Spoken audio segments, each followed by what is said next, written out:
तुम लोगों को बेब्लेड तो याद ही होगा। एक टाइम था जब हम इस शो को लेकर कितना पागल हुआ करते थे। इनफैक्ट मुझे तो अब भी याद है कि कैसे हम 5-10 रुपए के प्लास्टिक के बेब्लेड से दोस्तों से लड़ाई किया करते थे। पर क्या तुम्हें बेब्लेड मेटल फ्यूजन का जिंगा गाने और उसका पेगासस याद है? आखिर उसे वो पेगासस मिला कैसे था और बेब्लेड मेटल फ्यूजन का असली विलन कौन था और आखिर जिंगा ने उसे कैसे हराया था? तो जाओ भाई बैठ जाओ और हो सके तो कुछ खाने के लिए ले आओ, बिकॉज आज की इस वीडियो में मैं तुम्हें Beyblade metal fusion from start to end full explain करने वाला हूँ।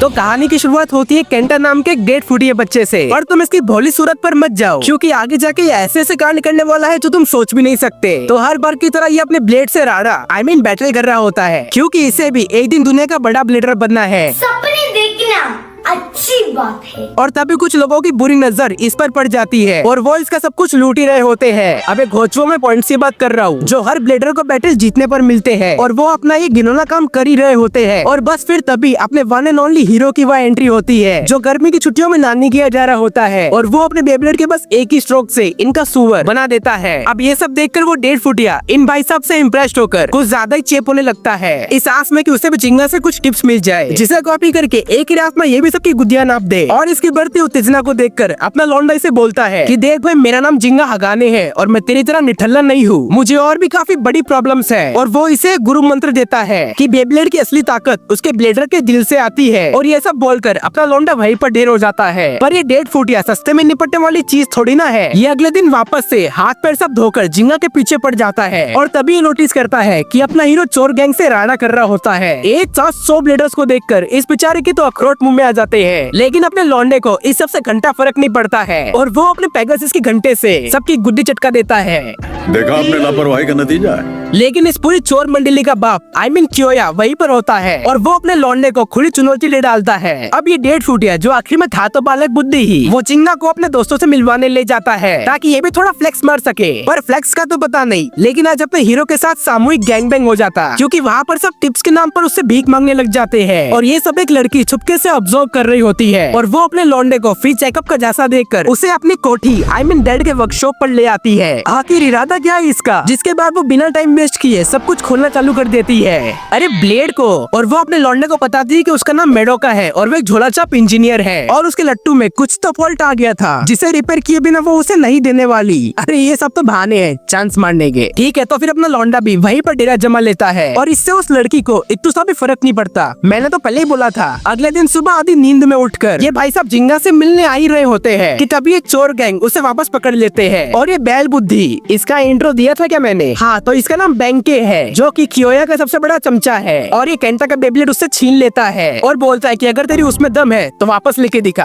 अब ये बेचारे के उसमें कुछ खास दम नहीं होता, तो वो एट दी एंड अपने लौंडे से हेल्प मांगने जाता है। अब अपना लौंडा तो है ही दिलदार, तो वो बिना ज्यादा टाइम वेस्ट किए सीधा उनका कुत्ता बनाने वहाँ पहुँच जाता है कि तभी चोर गैंग का बाप कियोया भी वही प्रकट होता है और वो भी उसे सेम डायलॉग मारता है जो उस बैल बुद्धि ने उस डेढ़ फुटे पे मारा था। अब अपना हीरो आया तो इनका कुत्ता बनाने था, लेकिन इवेंचुअली उसका ही सुअर बनने लग जाता है। भाई ये कहाँ फंस गया भाई मैं, क्योंकि कियोया भी कोई लल्लू पंजू ब्लेडर नहीं है, उसके पास भी रॉक लियोन की स्पिरिट है। बट अंत में होता वही है जो हर बार होता है और अपना लौंडा कुछ तो तिकड़म लगाकर जीत जाता है। लेकिन अपना बदमाश भाई भी इतनी आसानी से छुप बैठने वाला नहीं था और वो बस इंतकाम की आग में जली रहा होता है कि तभी वहाँ पर एंट्री होती है एक मिस्टीरियस बंदे की जो कि कियोया से बोलता है कि अगर और पावर चाहिए तो मेरा पकड़ ले। और फिर वो सब उसका चॉपर पकड़कर कहीं पर तो पहुँच जाते हैं और फिर वो बंदा अपने लौंडे को प्रपोजल देता है कि आकर मुझे ज्वाइन कर ले और हम दोनों साथ में जिंगा की मारेंगे।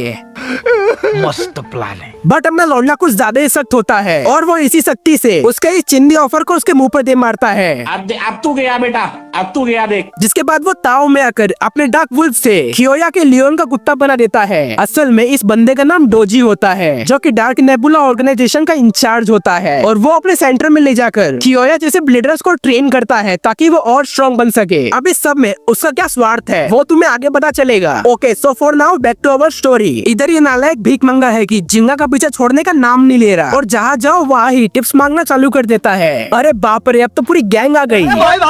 ये सब रोड़ा देखकर मैडो का गुस्सा हो जाती है और वो इन सबको दुकान से बाहर फेंक देती है। अबे यार, ये वापस आ गया। लेकिन इस बार कहानी में थोड़ा ट्विस्ट आता है और ये जिंगा के मुंह पे चैलेंज ठोक देता है। शाबाश, ये हुई ना मर्दों वाली बात। बट अनफॉर्चुनेटली वो बेचारा हार जाता है। आज के लिए फिलहाल इतना ही। आपकी तरह मैं भी मायूस हूँ, लेकिन उम्मीद पर दुनिया कायम है। दिल दुखा है लेकिन टूटा तो नहीं है और उम्मीद का दामन छूटा तो नहीं है।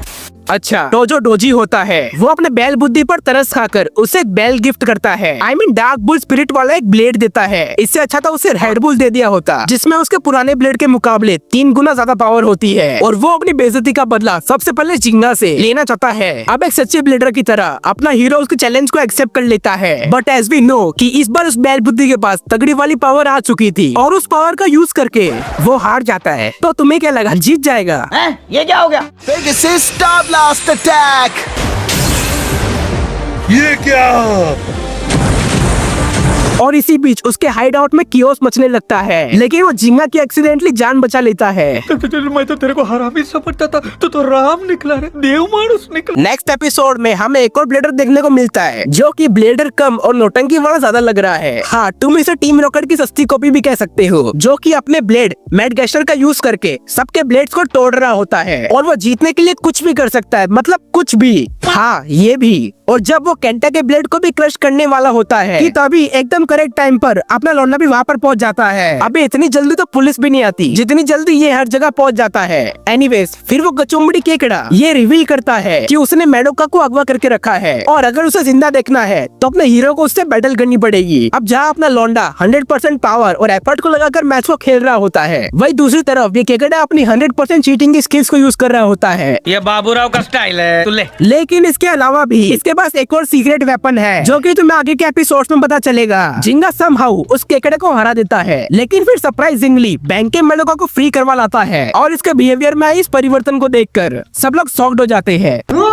देख तो कैसे शर्मा रहा। नेक्स्ट एपिसोड में हिकारू नाम की ब्लेडर उनके शहर में आती है, जिसका भी अपने जिंगा के माफिक बड़ा ड्रीम होता है नंबर 1 ब्लेडर बनने का। और तभी ये मोटा पड़ोस वाली आंटी की तरह उसके कान भर देता है कि उसे सबसे पहले जाकर जिंगा से लड़ना चाहिए। पर एक के बाद एक इतनी सारी बैटल्स करने की वजह से अपना लौंडा थोड़ा वीक हो जाता है और ये 1.5 फुटिया जवानी की जोश में उस लड़ने निकल पड़ता है, जिसके बाद वो back to back number of battles करता है जब तक कि उसके सारे पॉइंट्स खत्म नहीं हो जाते। और ये सब अपने बैंक के भाई साहब छुप के देख रहे होते हैं और वो केंटा के इस लेवल का डेडिकेशन देखकर भावनाओं में बह जाते हैं। जिसके बाद पता नहीं क्यों पर वो केंटा को खुद सामने से ट्रेन करना चाहता है और ये बच्चा भी अपने घर बार सब छोड़ छाड़ कर बस सच लौंडा बनने की जिद में जुट जाता है। भाई साहब, क्या ही लेवल का डेडिकेशन और मोटिवेशन है। इतना ध्यान अगर पढ़ाई में लगा लिया होता तो क्यों नहीं हो रही पढ़ाई। खैर, अब मेडोका और जिंगा एक दिन छुपके से बैंक को केंटाकी लेते हुए देख लेते हैं। Class okay. लेकिन ये केकड़ा जाकर हारुका को पंचायत कराता है कि उसने उस दिन जिससे फाइट की थी वो रियल जिंगा नहीं था। अब ये सुनकर उसका पारा चढ़ जाता है और वो जिंगा की तलाश में यहाँ वहाँ भटकी रही होती है कि अभी अभी बना सक लौंडा अपने टेम्पररी गुरु के साथ उस लड़की को दोबारा चैलेंज करने निकल जाता है। तो जिंगा का डुप्लीकेट फिर से मुकाबला करेगा। Snap snap. बट ये केकड़ा मैन वहाँ पर भी टपक पड़ता है और उन्हें रोकने का ट्राई करने लग जाता है, पर ये 1.5 फुटिया शानपति लगाकर वहाँ से बच निकलता है और सीधा जाकर हारुका को दोबारा चैलेंज ठोक देता है। बट इस बार ये छोटा पैकेट बड़ा धमाका करता है।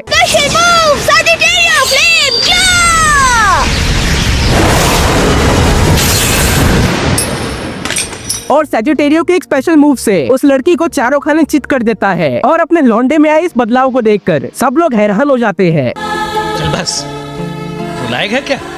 काम करने दे। अब केंटा के इस नए रूप के चर्चे गली गली में फैल जाते हैं और बाकी बच्चे भी अपनी ऐश मतलब आस लेकर बैंक से ट्रेनिंग लेने चले आते हैं ताकि इन लोगों को भी पढ़ाई से बचने का बहाना मिल जाए। अब जहाँ एक तरफ ये बैंक के बच्चे लोग को जमकर पिदा रहा होता है और वही दूसरी तरफ ये डार्क नेबुला वाले भी अपने कियोया से दिन रात जमकर मेहनत करवा रहे होते हैं और बेचारा कियोया भी ये जुल्म चुपचाप टॉलरेट कर रहा होता है। और इतने से सिर्फ नेबुला वालों का पेट कहाँ भरने वाला था, वो अपने लौंडे का भी पोपट बनाकर उसका सारा डेटा चुरा रहे होते हैं। उसके पैन कार्ड से लेकर आधार, जेंडर, सब कुछ। बेसिकली वो लोग अपने लौंडे का बैटल फॉर्मेट समझने का ट्राई कर रहे होते हैं ताकि वो उसकी कमजोरी ढूंढ पाए। नेक्स्ट एपिसोड में कियोया भी अपनी सख्त ट्रेनिंग खत्म करके वापस आ चुका था और इसे देखकर अब ऐसा लग रहा था कि ये तो वो अपनी आंखों से ही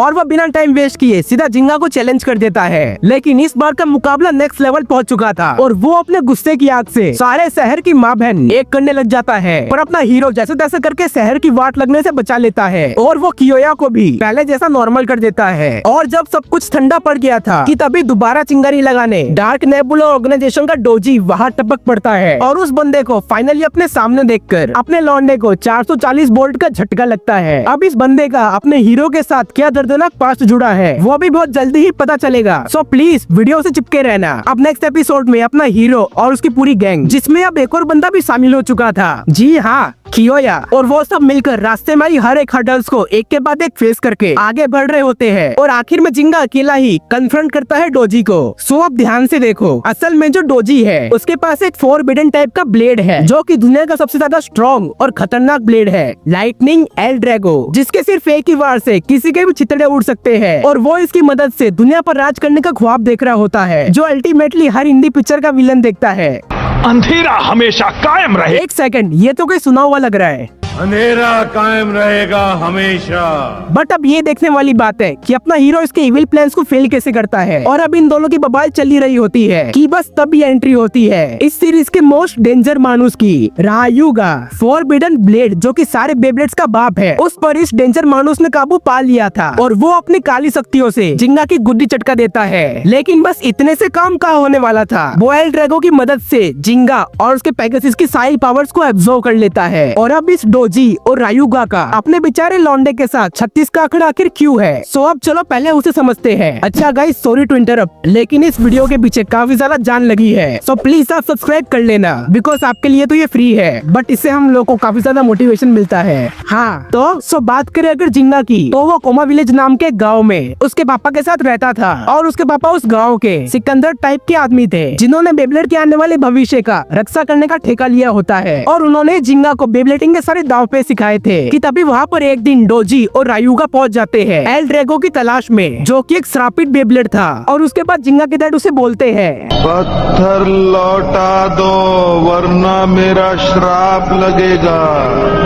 बट रायुगा उसे चल चल बे बोल देता है और फिर उन दोनों के बीच जमकर राडा मचता है। बट अनफॉर्चुनेटली जिंगा के डैड उसे रोक नहीं पाते और इस सब के चक्कर में वो बेचारे शहीद हो जाते हैं। लेकिन वो जाते जाते अपने लौंडे को उनका पेगासस सौंप जाते हैं। और बस उसके बाद से ही जिंगा देश भर में घूमकर और ताकतवर ब्लेडर से मुकाबला कर खुद को स्ट्रॉन्ग बना रहा है, ताकि वो एक दिन रायुगा और एल ड्रैगो को दुनिया तबाह करने से रोक सके। अच्छा, तो प्रेजेंट टाइम में अब क्योंकि जिंगा रायुगा से हार जाता है, तो वो अपना सारा कॉन्फिडेंस भी लूज कर देता है और शांति की तलाश में कोमा विलेज लौट जाता है। जब जिंगा की मंडली को ये बात पता चलती है, तो वो सब भी झोला लेकर निकल पड़ते कोमा विलेज की ओर। गाड़ी स्टार्ट कर। लेकिन रास्ते में उन्हें एक बहुत ही अजीब शख्स मिलता है, जो कि उन्हें पागल बनाकर उनके रास्ते लगा रहा था, क्योंकि वो ये नहीं चाहता था कि ये लोग कभी कोमा विलेज तक पहुंच पाए। बट जब उसे मालूम पड़ता है कि ये लोग सारे जिंगा के दोस्त हैं और उसकी मदद के लिए यहाँ आए हैं, तो वो उनके इस जज्बे को देखकर उन्हें फाइनली कोमा विलेज ले आता है। और कोमा विलेज में एंटर होते ही उनका सामना हुकुटो नाम के एक बोलने वाले कुकुर से होता है, जो कि शुरुआत में तो सिग्मा बनने का ट्राई कर रहा था, बट इस क्यूटी को देखकर उसकी भी बूटी शेक होने लग जाती है। और वो उन्हें बताता है कि जिंगा पहाड़ों में कहीं तो गया है। क्या बात है, इतनी जल्दी संन्यास ले लिया। अपना लौंडा जी जान लगाकर सारी कठिनाइयों को फेस करके फाइनली किसी तरह माउंटेन के टॉप पर पहुंचता है, जहाँ पर एक हिस्टोरिक टेम्पल होता है और उसमें कोई तो एक सीक्रेट स्क्रॉल रखा हुआ होता है, जिसके सहारे ये भाई साहब अपना स्टेमिना बढ़ा सके। लेकिन असल में उसमें उसके डैड की तरफ से एक मोटिवेशनल स्पीच से ज्यादा और कुछ नहीं निकलता है। सुनो जिंगा, हारने के बाद तुमको दुखी नहीं होना चाहिए, बल्कि तुम्हें एक बार फिर से कोशिश करनी होगी। जब तुम कोशिश के लिए अपनी ताकत का इस्तेमाल करोगे, तब तुम ताकतवर बनोगे। और इसीलिए जो ब्लेडर्स हार मानने से इनकार करते हैं, सिर्फ वही सबसे कामयाब होते हैं। जिंगा डैड, आपकी बात मेरी समझ में आ गई। और संदीप महेश्वरी लेवल ज्ञान लेने के बाद अपने लौटने का कॉन्फिडेंस 7वें आसमान पर था और वो और उसकी पूरी मंडली वापस शहर लौट आती है। नेक्स्ट एपिसोड में उनके सिटी में कोई तो एक सर्वाइवल बैटल नाम का टूर्नामेंट होने वाला होता है, जिसमें अनाड़ी से लेकर खिलाड़ी तक सब लोग टपक पड़ते हैं। सो बेसिकली इस टूर्नामेंट में उन्हें एक दूसरे से कम्पीट कर सर्वाइव करना होता है और लास्ट में जो बचेगा वही चिकन डिनर करेगा। तकाशी, ऐसे अकीरा, हम तीनों के नाम पर होगा ओ बेटे, खतरनाक। अब सिर्फ ओटा से पहले जी और ऐड कर दे। एट दी एंड जब 1000 में से सिर्फ 4 ही प्लेयर्स बचे होते हैं और ये ऑलमोस्ट कंफर्म ही होता है कि जिंगा और कियोया में से कोई एक जीतने वाला है। लेकिन इस बार कहानी में हमें थोड़ा ट्विस्ट देखने को मिलता है। अब ये बच्चा जो कि भले ही तुम्हें स्वीट और स्वामी टाइप का लग रहा हो, लेकिन होता उसका बिल्कुल ही उल्टा है और ये अपने बेब्लेड की पावर से कियोया और इवन जिंगा के भी छक्के छुड़ा देता है। और अब प्राइस के अकॉर्डिंग WBBA यानी वर्ल्ड बेब्लेड बैटल एसोसिएशन वाले इसकी कोई एक इच्छा पूरी करेंगे और ये बच्चा जिसका नाम यू होता है वो बैटल ब्लेडर्स ऑर्गेनाइज करवाने की विश मांगता है। अब ये बैटल ब्लेडर्स आखिर किस चिड़िया का नाम है? Good question, you are a good question. So देखो, ये कोई चिड़िया या परिंदे का नाम नहीं है। बेसिकली ये एक नेशनल लेवल बेब्लेड का टूर्नामेंट है जिसमें देश भर से ब्लेडर्स आकर एक दूसरे से कम्पीट करेंगे और जो भी एंड में बचेगा वही होगा बेब्लेड की दुनिया का बेताज बादशाह। और ये सब अभी डिस्कस हो ही रहा होता है कि तभी डोजी भी वहाँ पर आ जाता है और इस पर से पर्दा उठता है कि यू और कोई नहीं बल्कि डार्क नेबुला का ही बंदा है। और अब इस आने वाले टूर्नामेंट के जितने भी अरेंजमेंट्स या बड़े फैसले होंगे वो WBBA की जगह पर डोजी ही लेगा, क्योंकि एट दी एंड वही सब कुछ स्पॉन्सर कर रहा है। और अगर ब्लेडर्स को इसमें पार्ट लेना है तो उन्हें पहले 50,000 पॉइंट्स इकट्ठा करने पड़ेंगे और वो भी सिर्फ 3 महीनों में। बाबा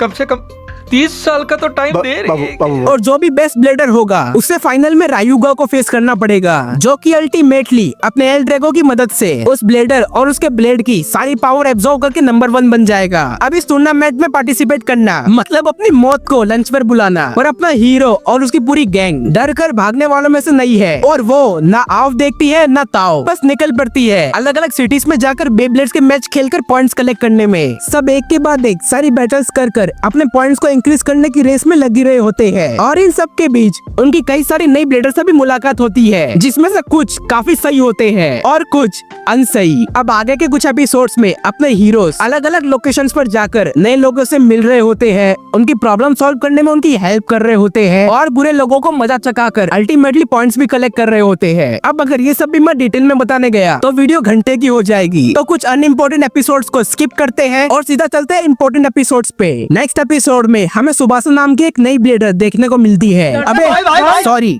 देखने को मिलता है। अब ये लौंडा जैसा नहीं दिख रहा तो इसमें मेरी गलती थोड़ी है, खैर जाने दो। अब इसने एक बार अपने लौंडे को एक क्रिटिकल सिचुएशन से निकाला था, पर इस बंदे के भी इरादे कुछ नेक नहीं थे। वो अपने अगले ही मैच में डार्क नेबुला के एक प्लेयर की गुद्दी नाप देता है और इनडायरेक्टली डोजी इससे काफी ज्यादा इम्प्रेस्ड हो जाता है। अब डोजी इसकी पूरी कुंडली निकाल ही रहा होता है कि अगले ही पल ये खुद सामने से जाकर उन्हें उसको अपनी टीम में रखने का ऑफर दे देता है। पर डोजी भी कुछ कम शाना नहीं था, वो उससे पहले अपनी काबिलियत दिखाने को बोलता है और सीधा ही उसका मुकाबला यू से करवा देता है, जिसने अगर आपको याद हो तो कियोया और इवन जिंगा को भी पछाड़ दिया था। बट शॉकिंगली सुबासा अपनी बुद्धि लगाकर वो मैच जीत लेता है, जो कि इवन किसी ने भी एक्सपेक्ट नहीं किया था कि ये बंदा इतनी आसानी से यू को हरा देगा। क्या तुम्हारा मतलब है कि तुम इससे भी ज्यादा पावरफुल हो सकते हो? मैं समझ गया, आज से तुम डार्क नेबुला कंपनी के मेंबर हो सुबासा। आगे डोजी यू एंड सुबासा को एज अ जासूस अपॉइंट करता है और उन्हें जिंगा और उसकी पूरी मंडली पर नजर रखने बैठा देता है और साथ ही वो उन्हें एक और काम देता है कि अगर कंपटीशन में कोई स्ट्रॉन्ग ब्लेडर दिखे तो उन्हें मुझ तक ले आना। और फिर सीन शिफ्ट होता है इस कचुम्बड़ी केकड़े पर, जो कि बेमतलब के सास बहू के नाटक कर और झूठे टेसुए बहाकर दूसरे ब्लेडर्स को आउट करके पॉइंट्स बढ़ा रहा होता है कि तभी उसे भी उड़ती हुई खबर मिलती है कि नेबुला वाले अच्छे प्लेयर्स को भर्ती कर रहे हैं और ये भाई साहब भी जिंगा से अपना पुराना हिसाब चुकता करने उनके ऑफिस में पहुंच जाता है। लेकिन वो लोग इसे एज ए एक्सपेरिमेंट यूज करते हैं और इसके मैड गैशर को काली शक्तियां दे देते हैं। अब आगे हमें दिखाया जाता है कि कोई तो एक सिटी में एक बड़ा मैच होने वाला था जिसमें अगर कोई जीतता है तो उसे सीधा 10,000 पॉइंट्स मिल जाएंगे। बस फिर क्या, जैसा कि हमें पता है कि अपना लौंडा और उसकी पूरी टोली इस ऑफर का लाभ उठाने वहाँ पहुँच जाते हैं और वो दो खबरी भी यहाँ पर मौजूद होते हैं। इसके अलावा भी हमें एक और आदमी दिखाया जाता है जो कि सस्ते टोने टोटके करके 2-2 रुपए में इन गरीबों का भविष्य बता रहा होता है कि वो अपना अगला मैच जीतेगा या नहीं। और एक्सीडेंटली इस कंपटीशन का पहला मुकाबला ही उसका अपने लौंडे के साथ होता है। सबको बस यही लग रहा था कि ये साला टोले टोटके वाला आखिर उखाड़ क्या लेगा, लेकिन उसका प्लान कुछ और ही होता है और वो बड़ी चालाकी से अपने लौंडे के माइंड को कंट्रोल करके ऑलमोस्ट उसकी गुद्दी नापने वाला था। बट इन लास्ट जीतेगा सिर्फ कौन? हाँ, ये नीले घोड़े वाला ही। नहीं, सही है ना? और वो इस नजर बट्टू का बजर बट्टू बना देता है और बस ऐसे ही अपना हीरो और उसकी पूरी मंडली कुछ मैचेस को शानदार तरीके से जीत रही होती है तो कुछ में अपनी मरवा भी रही होती है और इस कंपटीशन का रिजल्ट टोटली अनएक्सपेक्टेड निकलता है और इस बार फर्स्ट पोजीशन पर अपना शक लौंडा खड़ा होता है और उसे उसके 10,000 पॉइंट्स मिल जाते हैं। यहाँ तक कि रियल टूर्नामेंट के लिए वही सबसे पहले क्वालिफाई कर पाता है। अब ये टीम रॉकेट की नाजायज औलाद दोबारा अपने लौंडे के साथ स्कैम करने का ट्राई करता है। इतने फास्ट तो मेरी एक्स ने रंग बदल दी जितना जल्दी ये अपना हुलिया चेंज कर लेता है और वो अपने लौंडे का दिन दहाड़े उल्लू बनाकर उसका पॉइंटर उसे चुरा लेता है और अब ये सारे पॉइंट्स को अपने डिवाइस में ट्रांसफर करने वाला होता है कि तभी एक और मिस्टीरियस ब्लेडर फिनिक्स वहाँ पर आता है और जिंगा का पॉइंटर उस केकड़े से तो छीन लेता है, लेकिन वो उसे वापस जिंगा को नहीं लौटाता और उसे चैलेंज करता है कि अगर तेरी औकात है तो पॉइंटर वापस लेके दिखा। उस मुखोटे वाले के पास कोई तो एक मोल्ट्रेस जैसा पोकेमोन होता है, ओ बिट बीस्ट, जो पैकेजिस की गुद्दी गर्म कर देता है और अपने लौंडे के क्वालिफाई करने के सपने पर ग्रहण लगा देता है। साला ये दुख का खत्म नहीं होता बे। अब ये मुखोटे वाला आदमी असल में है कौन और उसने ऐसा क्या कांड किया है कि इसे मुंह छुपाना पड़ रहा है, वो सीक्रेट क्लाइमेक्स में रिवील होगा। So just wait and watch. अपने लौंडे से उसकी ये बेइज्जती सहन नहीं होती और वो दोबारा जुट जाता है पॉइंट्स कलेक्ट करने में, लेकिन उसे इस बार सब कुछ जीरो से स्टार्ट करना पड़ेगा। और जब लाइफ की गाड़ी धीरे धीरे ट्रैक पर आने लगती है कि तभी पहला बड़ा सीक्रेट रिवील होता है कि सुबासा जो है वो असल में वैसा नहीं है जैसा ऊपर से दिख रहा है। तो क्या ये? अबे नहीं, बट वो WBBA का ही खुफिया एजेंट है और वो डार्क नेबुला में सिर्फ इसलिए ही शामिल हुआ था कि वो डोजी और उसके काली इरादों का सच सबके सामने ला सके और वो उनके डेटाबेस से प्रूफ चुरा ही रहा होता है कि तभी डोजी भाई साहब और यू उसे रोकने के लिए उसे चैलेंज कर देते हैं। यार इन लोगों के पास कोई और काम धंधा नहीं है क्या? जब देखो तब बस बात बात पर लट्टू निकाल लेते हैं। अब तो कंटाल गया हूँ। और वो दोनों मिलकर इसकी गुद्दी लाल करने वाले होते हैं कि तभी अपना डेंजर मानुस वहाँ पहुँच जाता है और वो ये ऐलान करता है कि ये सिर्फ मेरा शिकार है। रायुगा अपने एल ड्रैगो के डार्क मूव से उसकी बसी बसाई दुनिया उजाड़ने वाला होता है कि तभी फिनिक्स भाई साहब भी आ जाते हैं और वो सुबासा की इज्जत और मेरा मतलब जान दोनों बचा लेते हैं। अब इसके बाद का सीन कुछ यूँ होता है कि अपने हीरो मंडली के हर एक मेंबर ने 50,000 प्लस पॉइंट जमा कर लिए थे, लेकिन सिर्फ अपना लौंडा ही कंगला होता है बिकॉज उसने वापस सब कुछ जीरो से स्टार्ट किया होता है। और अब मेन टूर्नामेंट स्टार्ट होने में सिर्फ एक ही दिन बच रहा था, लेकिन उसके पास अभी भी 3,000 पॉइंट्स का शॉर्टेज था। तो कैसे न कैसे करके वो एक आखिरी मैच में पार्ट लेने के लिए भाग रहा होता है कि तभी रास्ते का रोड़ा बनने सुबासा वहाँ पर टपक पड़ता है। तेरे को क्या लगता था कि नहीं लौटेंगे? और जिंगा को फाइट का ओपन चैलेंज देता है, लेकिन अपने लौंडे को उसके मैच के लिए काफी लेट हो रही होती है। तो उसकी गैंग उसे बोलती है, भाई तू जा जी ले अपनी जिंदगी, इस साले की गुद्दी तो हम लाल करेंगे। बट सुबासा काफी अच्छी लेवल का ब्लेडर होता है और वो इन चोमुओं को चुटके में हरा देता है। बट अपना लौंडा भी अपने भाई बंधुओं को बीच मजेदार में ऐसे छोड़ के भागने वालों में से नहीं था। जैसे तुम हर मुसीबत में मेरा साथ देते रहे हो, वैसे मैं भी तुम सबको यहाँ छोड़कर नहीं जा सकता। वो अपना मैच छोड़कर वापस लौट आता है और अब सुबासा और जिंगा के बीच कड़ा मुकाबला होने वाला था कि तभी ये मुखोटे वाला आदमी वहाँ पर चला आता है और वो सुबासा की जगह पर खुद जिंगा से फाइट करेगा। अब जब पिछली बार जिंगा का मुकाबला फिनिक्स से हुआ था तो वो उससे बुरी तरह हार गया था, लेकिन इस बार उसके पास काफी अच्छे दोस्तों का सपोर्ट है और उसने अपनी ब्लेडिंग स्किल्स को भी मास्टर कर लिया होता है और इस बार वो फिनिक्स को कांटे की टक्कर देता है और फाइनली उसे नॉकआउट कर देता है। और ये सब देखकर सुबासा को भी रियलाइज होता है कि अगर ऐसी सच्ची दोस्ती की पावर साथ हो तो जिंगा जैसा ब्लेडर ऐसे 36 एल ड्रैगोस को पानी पिला सकता है। अच्छा पानी से याद आया, बोलते बोलते गले की वाट लग गई तो थोड़ा पानी पी लेता हूँ। और फिनिक्स भी कब से इस मन बुद्धि को यही समझाने का ट्राई कर रहा था और फाइनली अब ये भी जिंगा की मंडली में शामिल हो जाता है। अब क्योंकि जिंगा फिनिक्स से मैच जीत गया था तो रिवॉर्ड के तौर पर फिनिक्स उसे सारे पॉइंट्स ट्रांसफर कर देता है और अब जिंगा के पास इनफ पॉइंट्स हो चुके थे, सो वो टूर्नामेंट के लिए क्वालिफाई कर जाता है। एंड फाइनली वो पल आ ही चुका था जिसका जिंगा विद गैंग को तो बेसब्री से इंतजार था, लेकिन कोई और भी था जो कब से नजरें टिकाए बैठा था। टूर्नामेंट में सिर्फ टोटल में 16 प्लेयर्स ही क्वालिफाई कर पाते हैं। एक सेकंड, ये कचुम्बड़ी केकड़ा भी यहाँ तक पहुँच गया? जलवा है हमारा। नक्की किसी की जेब मारी होगी। एक तरफ जिंगा और उसकी पूरी गैंग और वही दूसरी ओर डार्क नेबुला के प्लेयर्स, सब लोग आपस में भिड़ जाते हैं और जिंगा की बैटल डार्क नेबुला के one of the strongest bladder से होती है, जिसने अगर आपको याद हो तो सर्वाइवल बैटल में जिंगा को हरा दिया था। जिंगा की इतनी फैन फॉलोइंग देखकर इसकी कहीं ना कहीं तो जल रही होती है क्योंकि इसके लिए रायुगा इस सबका माई बाप है। बट इस बार वैसा नहीं होने वाला था और अपना लौंडा कोई तो एक तगड़ी स्ट्रेटेजी लगाकर कर उसे फाइनली हरा देता है और हारने के बावजूद भी उसे अपना हाथ में पकड़ाता है, अपना हाथ। लेकिन उधर डोजी भाई के दिमाग में कुछ अलग ही खिचड़ी पक रही थी और वो अपने मिस्ट्री वेपन को मैदान में उतारते हैं, जो कि अपने पहले ही मैच में हियोमा की खटिया खड़ी कर देता है और उसकी भेड़ की भी। अब पर्सनली ये कैरेक्टर मुझे काफी ज्यादा पसंद है, तो इसके मैच को कैसे मिस कर सकते हैं। इसका मुकाबला अपने केंटा के साथ होता है, बट ये भाई साहब तो अपनी ही दुनिया में मगन थे, जिसके कारण वो 2 सेकंड में आउट हो जाता है और इधर हारुका रायुका से भिड़ती है। लेकिन उसे समझ आ गया था कि मैं इसका मुकाबला नहीं कर पाऊंगी और एल ड्रैगो की काली शक्तियों का सामना ये बेचारी नहीं कर पाती और सच में इसकी बहुत बुरी हालत होती है। डोजी भाई साहब किसी पर भी रहम नहीं करने वाले और वो अपने हारे हुए प्लेयर्स को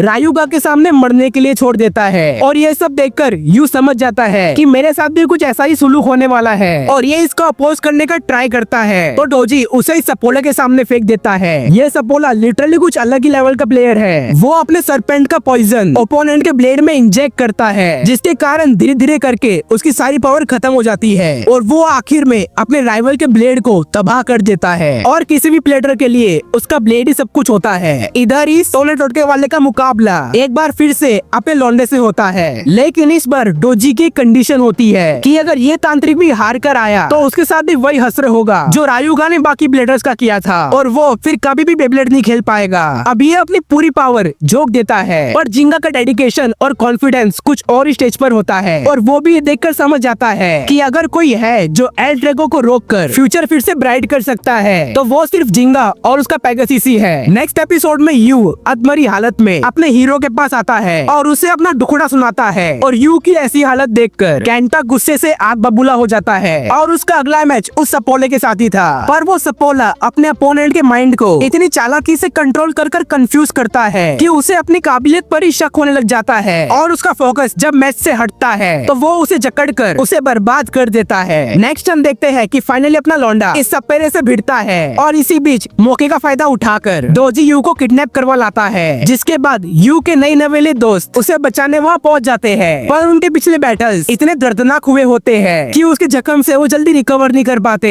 कि तभी वहाँ पर फिनिक्स आ जाता है। सो अब इसके बाद से सीरीज का क्लाइमेक्स वाला पार्ट शुरू होने वाला है, तो जल्दी से अपने पॉपकॉर्न्स निकाल लो। अब डोजी जो कि अंधेरे और बुराई को रिप्रेजेंट कर रहा था और वही दूसरी तरफ अपने फिनिक्स भाई साहब सच्चाई और ईमानदारी की ताकत से उसे लड़ रहे थे, जिसके बाद इस सब के कारण वहाँ पर गंदा वाला कियोस मचने लगता है और बस तभी उस मुखोटे वाले की भी मुंह दिखाई होती है। अब क्योंकि अपने लौंडे ने जी जान लगाकर उस सपेरे को जैसे तैसे करके हरा दिया होता है, तो वो भी अपने दोस्तों को ढूंढते हुए यहाँ पर चला आता है। लेकिन उसे क्या पता था कि यहाँ पर आकर उसकी पूरी दुनिया बदलने वाली है, क्योंकि जो बंदा इतने टाइम से मुखोटा लगाकर जी उंगली कर रहा था वो और कोई नहीं बल्कि अपने लौंडे का ही बाप था, जो कि अपने पिछले एक्सीडेंट से किसी तरह बच निकलते हैं। और अब तुम ये सोच रहे होगे कि इसने अपने लौंडे को ये पहले क्यों नहीं बताया, तो असल में ये सब कुछ उस कुकुर की और जिंगा के बाप की मिलीभगत होती है ताकि वो अपने लौंडे की काबिलियत को परख सके। एंड फिर वो उन्हें एल ड्रैगो का पुराना इतिहास बताता है कि कैसे एक डार्क मीटियोरॉइड धरती पर गिरा था जिससे उस एल ड्रैगो का लट्टू बनाया गया था और कैसे उसकी destructive power generation to generation pass होती चली गई और उससे लड़ने के लिए उनके पूर्वजों ने एक प्योर स्टार से एक और ब्लेड बनाया था, जिसकी मदद से उन लोगों ने उसे कैद कर दिया था। और एल ड्रैगो को कभी कोई अकेला बंदा नहीं रोक सकता। अगर उसे हराना है तो काफी सारे अच्छे ब्लेडर्स की स्पिरिट को एकजुट होकर उससे मुकाबला करना पड़ेगा। अब रायुगा ने पहले हारुका और फिर सुबासा और कियोया को बुरी तरह पेल दिया होता है और इनफैक्ट उनकी सारी पावर्स को भी एब्जॉर्ब करके उन्हें ऑलमोस्ट मरने के लिए छोड़ दिया होता है। एंड इन लास्ट उसका मुकाबला फाइनली होने वाला था अपने लौंडे से और सबकी होप्स अब सिर्फ जिंगा से जुड़ी थी। लेकिन एक के बाद एक इतने सारे खौफनाक मुकाबलों की वजह से स्टेडियम की हालत भी बुरी खस्ता हो चुकी थी, लेकिन रायुगा को उससे घंटा फर्क नहीं पड़ता